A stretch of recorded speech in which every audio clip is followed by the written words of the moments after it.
बॉलीवुड दीवा रेखा का जन्म 10 अक्टूबर 1954 को चेन्नई में हुआ। रेखा की जिंदगी हमेशा से ही विवादों से घिरी रही। निजी जिंदगी हो या फिर पेशेवर, उन्होंने दोनों में काफी संघर्ष किया। रेखा की जिंदगी में कई किस्से और राज आज तक दफन हैं। जानते हैं उनकी लाइफ से जुड़े कुछ ऐसे किस्सों के बारे में। अपनी बायोग्राफी में रेखा ने अपनी जिंदगी का एक दर्दनाक वाकया बयां किया है। इस दर्द में उन्होंने महज 15 साल की उम्र में क्या क्या झेलना पड़ा उसका जिक्र किया है। ये घटना फिल्म अनजाना सफर की शूटिंग के दौरान हुई। दरअसल एक रोमांटिक गाने के शूट के लिए रेखा सेट पर पहुंची ही थी कि वहां जैसे ही डायरेक्टर ने एक्शन बोला तो एक्टर विश्वजीत ने उन्हें होठों पर किस करना शुरू कर दिया और ये किस करीब 5 मिनट तक चला। कैमरा लगातार रोल होता रहा और डायरेक्टर ने कट तक नहीं बोला। यूनिट के सदस्य सीटियां मार रहे थे। ये किसिंग सीन काफी समय तक सुर्खियों में बना भी रहा।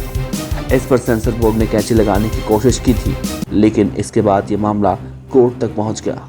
विवाद इतना बढ़ गया था कि अमेरिका की लाइफ मैगजीन में इस पर कवर स्टोरी छपी थी, जिसका टाइटल था the kissing crisis of India. इस तरह एक किस्सा रेखा और विनोद मेहरा की शादी के दौरान भी हुआ है। जब वो दोनों कोलकाता से शादी करने के बाद मुंबई लौटे तो नई नवेली दुल्हन रेखा का स्वागत चप्पलों से किया गया। रेखा की सास कमला इस शादी को लेकर बेहद नाराज थी। जैसे ही रेखा आशीर्वाद लेने के लिए झुकी, तुरंत उनकी सास ने उन्हें धकेल दिया। उन्होंने रेखा को मारने के लिए चप्पल भी निकाल ली और उन्हें घर में घुसने से मना कर दिया। रेखा के माथे का सिंदूर आज भी राज बना हुआ है। इस पर बीते सालों से कंट्रोवर्सी बरकरार है। लोग जानना चाहते हैं कि आखिर वो किसके नाम का सिंदूर लगाती हैं। दरअसल रेखा ने ऋषि कपूर और नीतू सिंह की शादी में सिंदूर लगा रखा था और मंगलसूत्र भी। इस कार्यक्रम में अमिताभ बच्चन भी परिवार के साथ शामिल हुए थे। यहाँ सफेद साड़ी, लाल बिंदी और सिंदूर में रेखा को देखकर सब हैरान रह गए थे। हालांकि इस पर सफाई देते हुए रेखा ने कहा था कि वो सीधे शूटिंग से शादी में आई हैं। सिंदूर और मंगलसूत्र उनके फिल्म का हिस्सा है, जो कि वो निकालना भूल गई थी। खैर, आज भी रेखा को सिंदूर लगाते हुए देखा जाता है।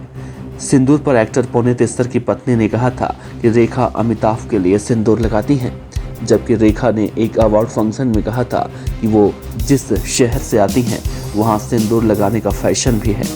2008 में एक इंटरव्यू में रेखा ने कहा था, मुझे लोगों की प्रतिक्रियाओं से कोई फर्क नहीं पड़ता, मुझे लगता है कि सिंदूर मुझ पर फबता है। रेखा के पति मुकेश अग्रवाल ने शादी के 1 साल बाद खुदकुशी कर ली थी। कहा तो ये भी जाता है कि मुकेश ने रेखा का दुपट्टा गले में बांधकर सुसाइड किया था, जिसके बाद मुकेश के परिवार और फिल्म इंडस्ट्री के लोगों ने रेखा को बहुत कोसा था। रेखा का कई फिल्म एक्टर्स के साथ रिलेशनशिप भी रहा है, जिसके चलते उन दिनों वो विवादों में रहा करती थी। अमिताभ बच्चन के अलावा उनका नाम नवीन निश्चल, विश्वजीत, जितेंद्र, शत्रुघ्न सिन्हा, विनोद मेहरा, संजय दत्त, अक्षय कुमार जैसे एक्टरों से जुड़ा है। आज के एपिसोड में सिर्फ इतना ही। जल्द ही किसी और वीडियो के साथ आपके पास हाजिर होंगे।